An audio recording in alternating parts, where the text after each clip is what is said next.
live in a typical 14-year-old suburban home in the city of Ottawa, and our home is similar to many other homes in Canada.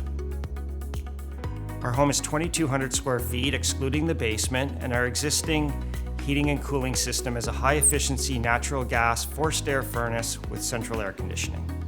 So we have been thinking about a heat pump project for a few years now. So we did want to start planning well in advance so that we weren't forced into making a snap decision if there happened to be a failure in either the furnace or the air conditioner. And by electrifying most of our heating load through the use of a heat pump, we knew that that would have the largest positive impact on our greenhouse gas footprint for the investment that we were prepared to make. So our second motivator was Enercan's incentive program, which meant we could actually get the system we wanted within a budget that we were actually comfortable with. We actually chose to invest a few thousand more dollars for a high performance system and elected to go with a cold climate air source heat pump with a staged electric backup heat system. The Enercan heat pump incentive and the 10-year interest-free loan program made it easier for us to choose that option. So the first step in the process is we did elect to have an energy audit done, and the audit recommended a cold climate air source heat pump, which was the most impactful measure in terms of reducing the greenhouse gases in our home.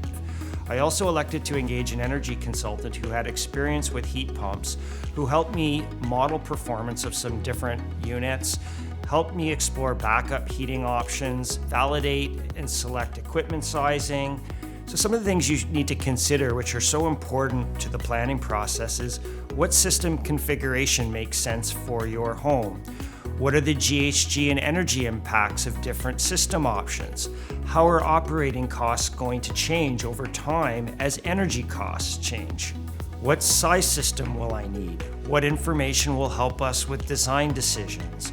So the home energy assessment we completed was required in order to be eligible for the incentives.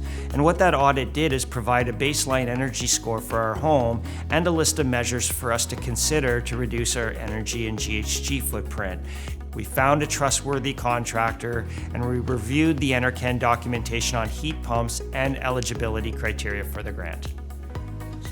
It's really important to select the right contractor because sizing heating pumps is different than sizing traditional heating systems, and you don't want the heating and cooling loads to result in a system that is too big or too small for your home. So my advice would be to plan for this, and don't be forced to do it when your equipment breaks down.